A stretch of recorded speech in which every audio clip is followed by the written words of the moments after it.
ওই খুঁটিহীন নীলাকাশ ভুবন মাঝে তুমি কুদরতি ইশারায় রেখেছো এই শ্যামল পৃথিবীর চিত্রখানি তুমি নিপুণ তোমার হাতে এঁকেছো।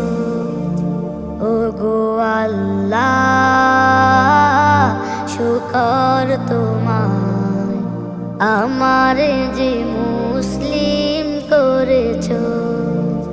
ওগো আল্লাহ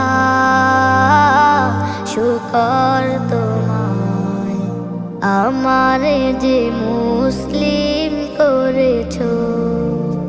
তুমি সাগরে